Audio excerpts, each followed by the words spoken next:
nós vamos trabalhar hoje aqui é de pensar como é que a gente pode trabalhar o recrutamento e a seleção da área de vendas, né? Já que a nossa unidade curricular trata de administração de vendas, tanto para o gestor que vai contratar, né, alguém de vendas, como um profissional da área de vendas que vai se candidatar. Como que atualmente é trabalhado essa vaga, né, da área de vendas no mercado? Então, ela deve ser tratada, obviamente, como qualquer vaga de emprego, né? O recrutamento, vocês conhecem a seleção também, mas algumas dicas, né? Alguns pontos interessantes, tá? Que pode facilitar a busca e a decisão do melhor vendedor. Então, basicamente, resumindo, né? O que é um recrutamento? Eu vou passar para vocês que essa é a minha concepção, tá? Sobre recrutamento e seleção. Só para a gente alinhar aí e relembrar o que fala sobre o processo de seleção e recrutamento. O que é um recrutamento eficiente? Né? Ele não se restringe apenas à busca e atração de candidatos, porque a gente sabe que o recrutamento é aquela etapa, né, que tu atrai o maior número de candidatos. A gente precisa pensar nas boas práticas de administração, RH e gestão de pessoas, tá? Como? Sempre pensando que o recrutamento ele não acaba nunca, certo? Porque a gente precisa entender a missão, os valores, a visão, a cultura da empresa para conseguir atrair, captar os candidatos certos, para a gente não perder tempo também, né? Mas ao mesmo tempo tem que ter um grande número de candidatos para nós termos opções. Por isso o processo deve ser bem estruturado e a partir do conhecimento profundo sobre a cultura da empresa e o perfil que eu quero, eu vou conseguir fazer um bom recrutamento, tá? Ele se concentra bem na identificar e atrair o talento com aquele perfil desejado, tá? A gente não pode esquecer que o talento pode estar, muitas vezes, dentro da própria empresa, né? A gente não precisa também fazer só o recrutamento fora, né, externo, procurando vaga ou da empresa concorrente, ou das pessoas que estão aí à disposição no mercado. Não, às vezes pode estar dentro da empresa mesmo, né? Às vezes até é mais fácil.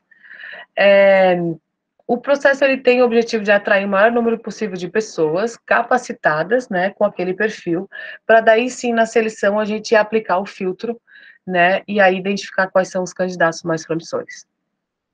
Eu não sei se eu já contei para vocês, eu sou formada em psicologia também, além de administração, e eu trabalhei muito tempo numa empresa de recrutamento e seleção em Floripa. Eu sou apaixonada por isso, né? Como eu sou psicóloga, eu consigo aplicar teste psicológico, né, na época, né, teste psicológico, psicotécnico. Então era muito legal, assim. Eu participei de recrutamento e seleção de grandes empresas e é muito legal quando a gente encontra o perfil que a empresa quer. E para mim, o recrutamento é muito mais importante que a seleção, tá? Por quê? Porque no recrutamento que a gente identifica o perfil ideal, né? Então, quando a empresa consegue descrever o cargo ideal, é muito mais fácil, né, da gente conseguir encontrar. A seleção, às vezes, pode ter aí várias etapas, né? Tu analisa o currículo, faz entrevista, faz teste, dinâmica de grupo, e às vezes tu não encontra porque a pessoa não tá naquele grupo, né, recrutado, tá? Então, o que é a seleção? Apenas quando as etapas de recrutamento acabam, que começa a seleção em si, né? Então, aí é uma triagem dos candidatos recrutados, né? Então, daquele grupo, né, recrutado, a gente tira aí um, dois, enfim, tira um grupo. É nas fases de seleção que os profissionais passam por entrevistas e testes de conhecimentos técnicos. O processo de seleção, né, ele busca entender os valores e as crenças dos funcionários alinhados na cultura da empresa, né? Porque geralmente quando não estão ajustados, o funcionário permanece por um período, ele não consegue permanecer, né, por um período longo, e isso aí, na verdade, gera um custo, né, de tempo, de desperdício de dinheiro, de energia, já com o processo de seleção, com a admissão e com a não adaptação desse funcionário. Então, é importante a gente realmente fazer um processo de seleção completo, né? E aí, às vezes, a gente fala assim, não, porque, olha, na área de vendas é muito ruim, é muito difícil encontrar pessoa. né, a pessoa certa? É porque, na verdade, a área de vendas é muito ampla, certo? Tem promotor de venda, tem gestor de vendas, tem profissionais de, né, que vende de porta a porta, vendedor de caminhão, que a gente fala. Então, precisa saber realmente o perfil que nós estamos procurando, né? Então, Las Casas, né, que é um autor bem conhecido sobre administração de vendas, ele dividiu em 3 etapas, né, para a escolha do vendedor ideal. Então, primeiro a gente tem que determinar o tipo de trabalho, tá, que vai ser feito, e a equipe de vendas precisa estabelecer, né, as diretrizes para a contratação, e aí obter o número suficiente de candidatos, que é o recrutamento em si. Então, hoje a gente vai passar aí por essas 3 etapas, tá? Né, claro que de maneira resumida, e a gente vai começar pelo tipo de trabalho e equipe de vendas. Então, falando sobre o tipo de trabalho e equipe de vendas, o que é isso, professora? Eu preciso saber o que o vendedor vai trabalhar, né? Se você aí, aluno, não estiver interessado em recrutamento e seleção de vendedor, tu pensa, qualquer tipo de recrutamento e seleção, ou se você quiser estar procurando, né, se você procurar um emprego agora ou mais para frente, a gente está aqui pensando com a cabeça de um gestor. Então, é muito interessante, tá? Pensar dessa maneira. Por quê? O vendedor, eu preciso saber, primeiro, qual o tipo de consumidor que esse vendedor vai trabalhar, né? Então, a gente pode pensar na segmentação. Quando a gente fala em marketing, né, em mercado, a gente trabalha com segmentação. O que é isso? A gente trabalha com a divisão geográfica, por exemplo, né? O vendedor da minha equipe, ele trabalha, a gente divide por bairros de Tubarão, né? Então, eu preciso contratar um vendedor para trabalhar na região tal de Tubarão.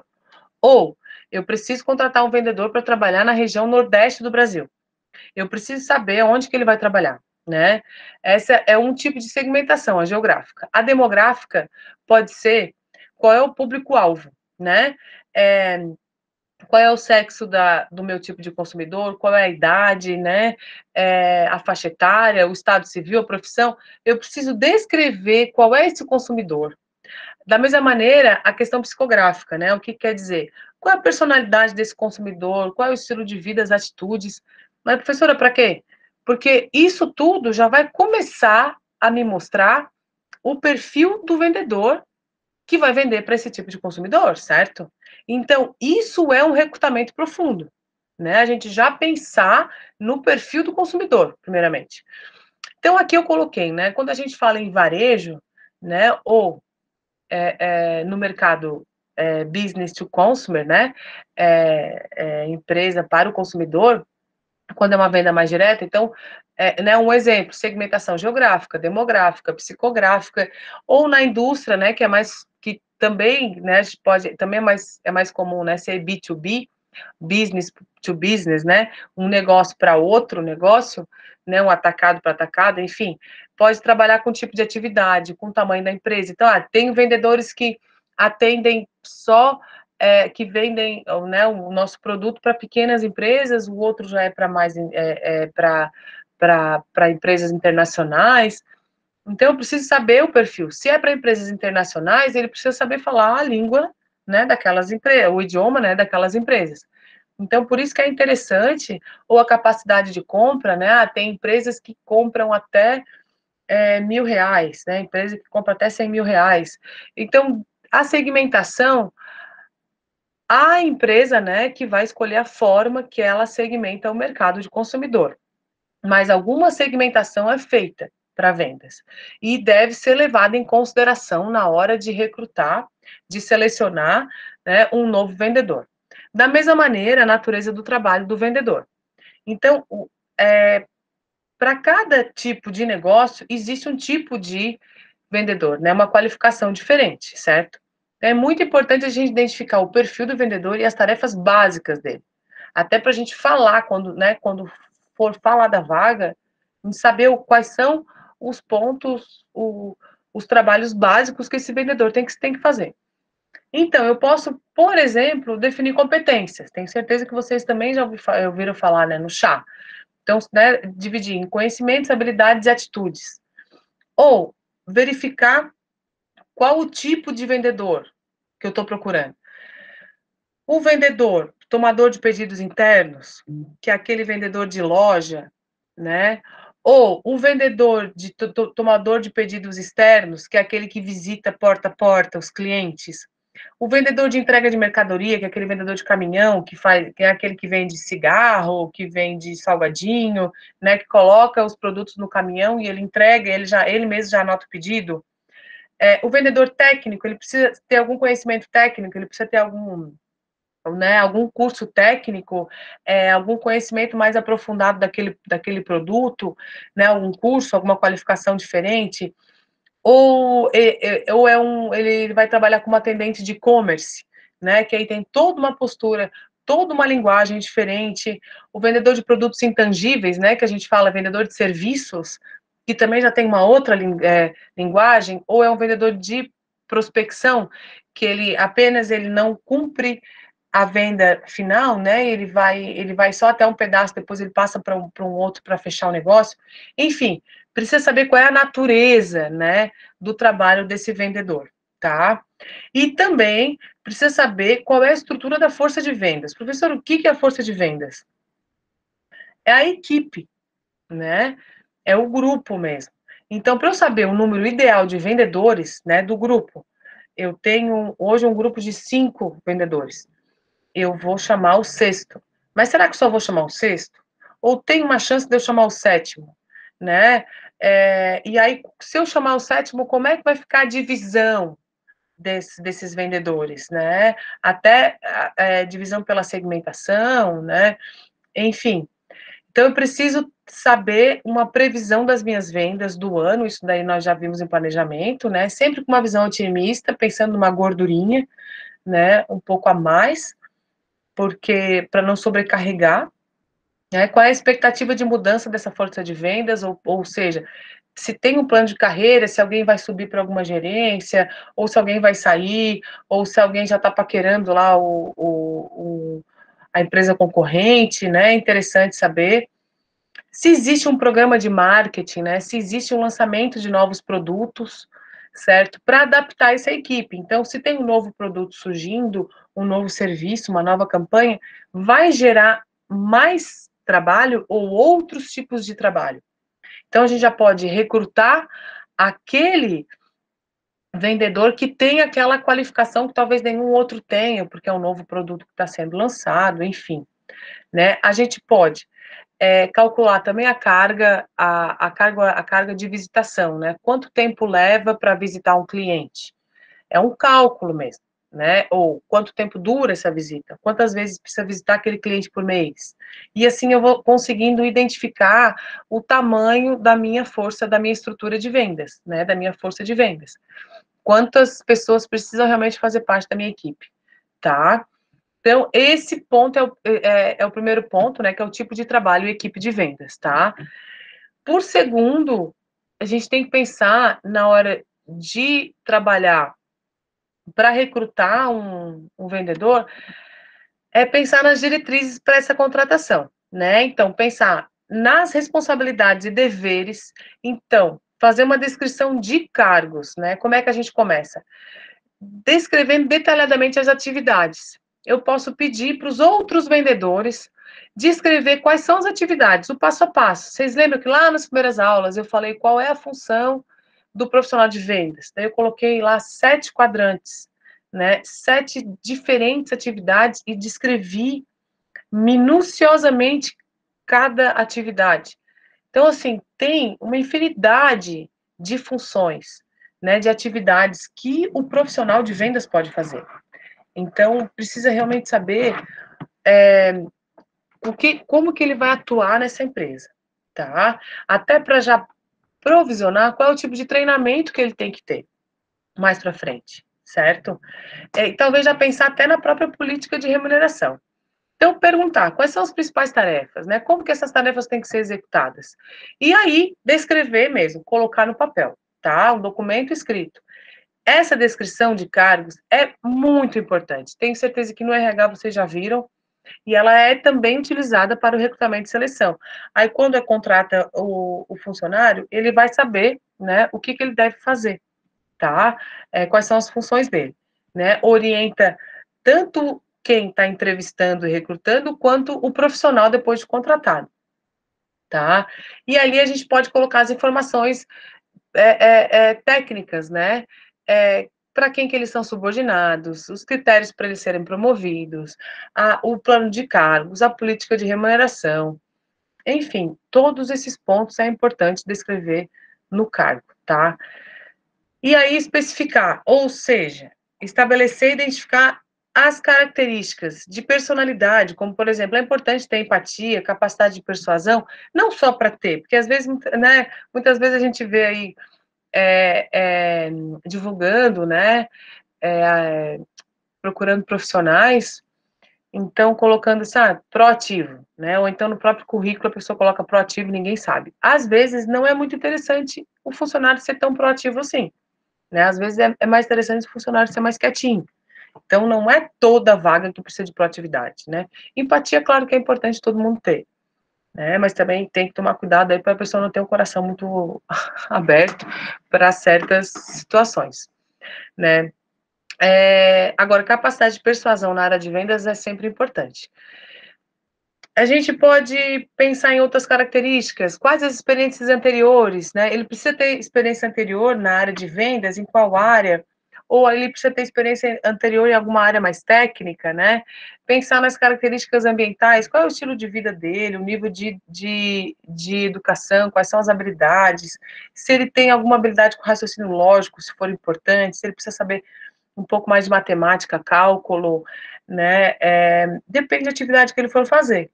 Então, para a gente identificar essas habilidades técnicas, lá na seleção, a gente consegue aplicar, né, alguns testes, algumas dinâmicas que tenham relação com esse perfil que a gente está querendo, tá? E aí também é interessante colocar quais as características são prioritárias. Nessa parte da especificação, muitas vezes, eles colocam sobre o sexo, né? Preferencialmente homem ou mulher, né? Isso é muito delicado, né? Porque também, a não ser que seja algo, alguma atividade que tenha, assim, vai atender somente homens, ou algum tipo de produto que é interessante ser mulher ou não, ou às vezes até nós nos enganamos, né? Pode ser até uma surpresa contratar a pessoa de um sexo diferente do que a gente está pensando, da mesma idade, da mesma forma, faixa etária, né? A idade. Então, também, quanto mais restrito for a descrição, mais difícil é de encontrar aquela pessoa. Aqui eu apresento para vocês um modelo, né, de descrição de cargo, tá? É um modelo, mas ali fala, né, o título do cargo, qual é a coordenadoria ou a gerência, né, a justificativa para criar aquele cargo, as responsabilidades principais, né, qual é a competência técnica que aquele vendedor, né, ou aquele funcionário precisa ter, os principais desafios, né, então a competência contextual que eles falam, resultados esperados, e assim a gente vai, características pessoais, né, a competência daí comportamental, a escolaridade, quando ela for, né, importante, se precisa ter um período de experiência, os conhecimentos que são imprescindíveis e os conhecimentos desejáveis, né, isso aqui é só um modelo, tá, gente? Então, só com essa ficha, se a gente conseguir preencher isso tudo, tu já consegue, né, e aí mandar para alguma empresa, ou até mesmo você fazendo esse recrutamento, já fica mais fácil, né, saber onde tu divulga, para quem, em qual grupo, né, qual é o perfil desejado, tá? Aqui é um modelo, né, daí um modelo completo, né? Então, de assistente comercial, é assistente comercial de vendas, né? Ele é do setor comercial, então, para quem que ele se reporta, qual é a missão do cargo dele, e as atribuições. Então, tem várias atribuições, né? Desde apresentar-se ao trabalho no horário, com uniforme e crachá, até ficar atento a oportunidades, né? Então, tem questões mais técnicas, né? Até questões mais comportamentais, né? Que são as atribuições, tá? Aqui também tem um outro modelo de descrição de cargo, né? Daí é de gestor de vendas, né? De gerente de vendas. Então tem outras atribuições, outras responsabilidades. E aí aqui eles também colocaram conhecimentos necessários, conhecimentos desejáveis, né? Lembrando que o conhecimento é algo sempre tangível, certo? E aí a atitude é algo mais comportamental, né? Então, para vocês depois né, quiserem ler e inteirar mais do assunto. E por fim, né, nós teremos daí sim a obtenção do número suficiente de candidatos, que esse ponto é o recrutamento, né, para posteriormente selecionar aqueles que mais se enquadram nas características determinadas, tá? Então, nessa etapa, nessa última etapa, daí que a gente vai utilizar as fontes de recrutamento e seleção dos candidatos. Então, só queria deixar claro para vocês aqui que as duas primeiras etapas são mais importantes até, né? Ou sem elas a gente não consegue fazer a atividade de recrutar, de divulgar e de selecionar, de aplicar as etapas necessárias, né? Então, por isso que é tão importante, né? Descrever o cargo, descrever o perfil, saber o consumidor, antes de contratar alguém. Talvez aí esteja o pulo do gato das empresas que conseguem contratar um bom vendedor, né, a pessoa certa para o lugar certo, né, como se fala. E aí as fontes de recrutamento, elas já são conhecidas, né, pela própria dinâmica de recursos humanos, vocês já viram as fontes, assim como as técnicas de seleção também são habituais, certo? Então, com uma detalhada descrição do cargo, fica muito mais fácil, né, para os responsáveis pelo processo encontrar o vendedor certo pela vaga certa, tá? Então, esses três aspectos são os pontos cruciais, né, para o recrutamento e seleção, tá? Então, aqui eu mostro também, né, sobre divulgação de recrutamento, né? Então, aqui, na verdade, eles estão recrutando vendedores tanto internos quanto externos, né? Os internos, eles são vendedores que trabalham na loja, né? E os externos são os que visitam os clientes. E aí tem o salário, né? A formação, ensino médio completo, geralmente não é necessário ter alguma formação específica, mas a exigência pode variar dependendo da empresa. Então, aqui é um modelo, né, de vendedor, tá? Aqui é um outro modelo de vendedor da Oi, né, vendedor externo, porta a porta. Então, aqui já fala sobre a remuneração, a função, horário de trabalho, pré-requisito e o endereço para enviar o currículo.